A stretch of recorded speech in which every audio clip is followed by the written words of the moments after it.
So question number 8 में हमें function given है x की पावर 3/2 लिमिट है 0 to 4। फंक्शन के लिए मतलब फंक्शन के लिए नहीं, सॉल्यूशन के लिए हम लोग फॉर्मूला वही इस्तेमाल करेंगे कर्व लेंथ का।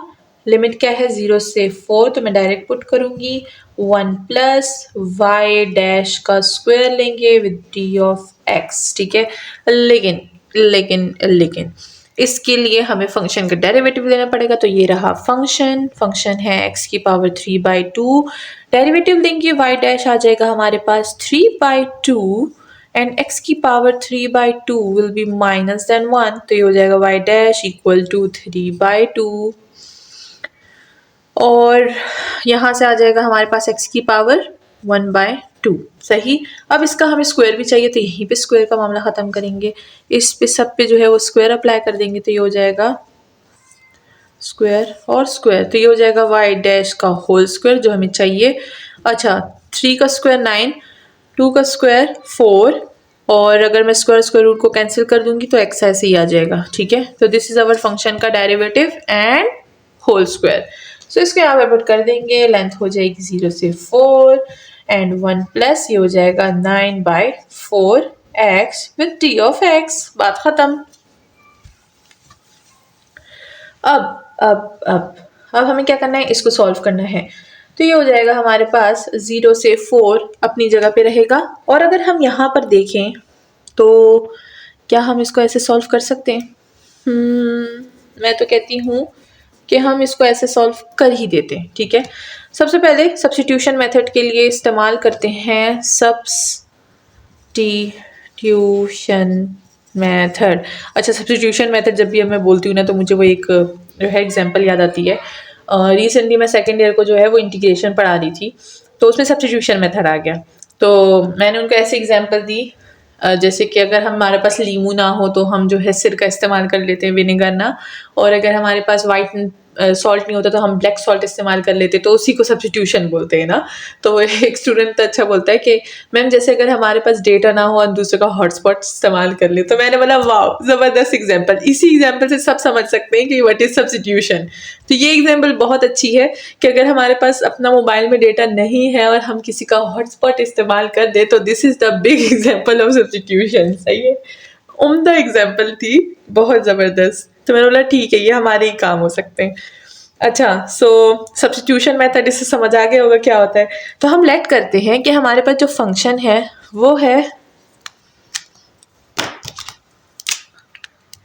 एक हफ्ता हो गया बट अभी तक मैंने इंक नहीं ली, चलता है। u इक्वल टू लेट करेंगे कि हमारे पास 1 प्लस 9/4x जो है एक फंक्शन है। इसका अगर मैं डेरिवेटिव लूँगी यानी du/d ऑफ x, तो 1 का डेरिवेटिव 0, 9, 4 का डेरिवेटिव 9/4 ही आएगा बिकॉज x है। तो कहीं भी 9/4 नहीं है, ठीक है, एक एक्स्ट्रा है। 9/4 इधर जाएगा, d ऑफ x इधर आएगा, तो ये हो जाएगा 4/9 d of u equal to d of x। तो ये फंक्शन रहा, ये उसका डेरिवेटिव है, ये रहा d ऑफ x को मैं इससे रिप्लेस करूँगी और इस फंक्शन को मैं u से रिप्लेस करूँगी। तो ये क्या हो जाएगा, स्क्वायर रूट के अंदर से मैंने फंक्शन उठाया था तो u भी मैं स्क्वायर रूट के अंदर ही पुट करूँगी, और d ऑफ x की जगह मैंने क्या बोला 4/9 du। ठीक है, तो चलिए अब इसी को सॉल्व करते हैं।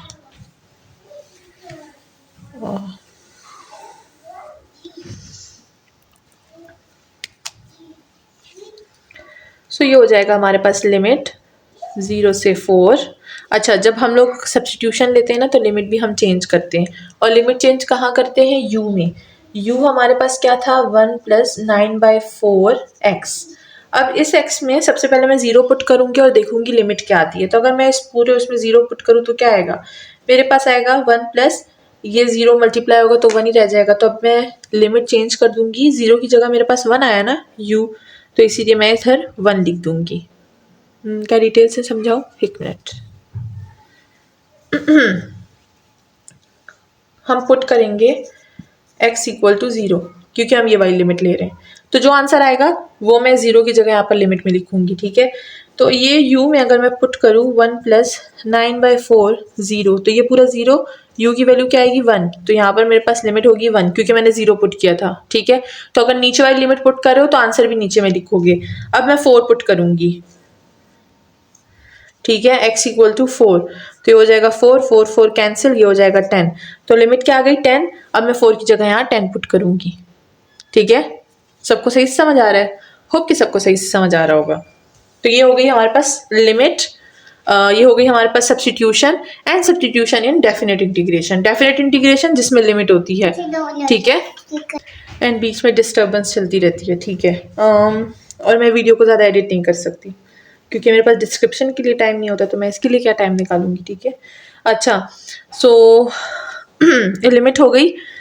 अब हमने दोबारा से ये फंक्शन लिख देना है क्योंकि अब हम काम कर रहे थे इन, ये जो कांस्टेंट नंबर है ना, इसको हमेशा बाहर ही लिखा करें।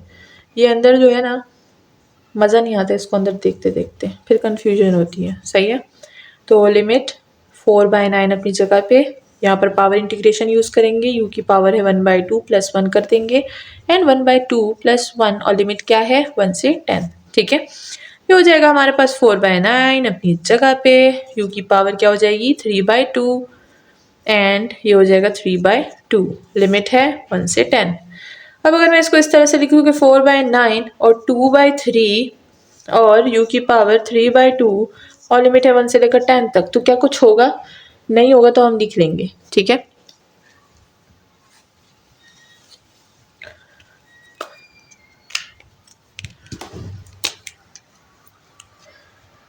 सो ये हो जाएगा हमारे पास 2 4 जार 8, 9 3 जार 27 और upper limit minus lower limit, तो 10 की पावर 3/2 माइनस 1 की पावर 3/2, ये हो जाएगा हमारे पास 8/27 अपनी जगह पे।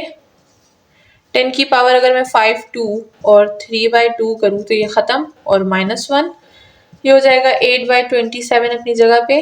5 की पावर 3 क्या हो जाएगा? ये हो जाएगा हमारे पास समथिंग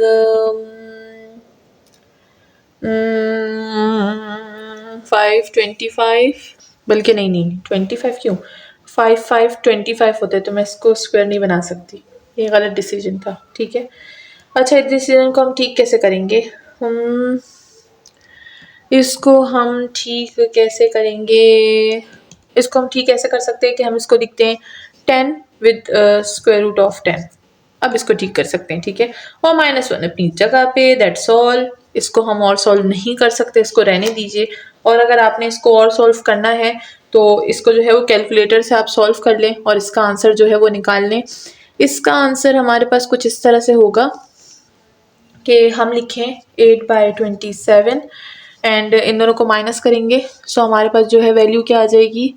वैल्यू आ जाएगी हमारे पास 30.62 समथिंग। ठीक है, 30.62 समथिंग, इनको आपस में मल्टीप्लाई कर देंगे और ये हो जाएगा हमारे पास 9.07 अप्रोक्सीमेट वैल्यू है ये। ठीक है, तो इसी तरह हम लेंथ फाइंड कर सकते हैं। इट्स योर ओन चॉइस, आप इसको आंसर बनाएं या आप इसको आंसर बनाएं, जो आसान लगता है उसको आंसर बना दीजिए, क्योंकि हम हमेशा आसान काम ही जो है वो करते हैं और आसान काम ही करने चाहिए। मुश्किल काम क्यों करना अगर आसान से काम चल रहा है तो। और इसी के साथ हमारा क्वेश्चन नंबर 9 जो है वो सॉल्व हो गया है। होप कि आप बोर नहीं हुए होंगे मेरी एक्स्ट्रा बातों से। अक्सर मुझे कमेंट में कहते हैं मैम आप बहुत बातें करती हैं, तो क्या करें, अब मैथ करते करते बातें भी ना करें हैं, फिर तो बोर हो जाता है इंसान। तो इसी के साथ आज का हमारा क्वेश्चन नंबर 8 सॉल्व हो गया है। होप कि सबको समझ आ गई होगी। कमेंट बॉक्स खुला है अच्छे अच्छे कमेंट्स के लिए, सिर्फ अच्छे अच्छे कमेंट्स के लिए, और बेल आइकन प्रेस कर दीजिएगा, साथ ही साथ वीडियो को लाइक कर दीजिएगा। मिलते हैं नेक्स्ट क्वेश्चन के साथ। अल्लाह हाफिज़।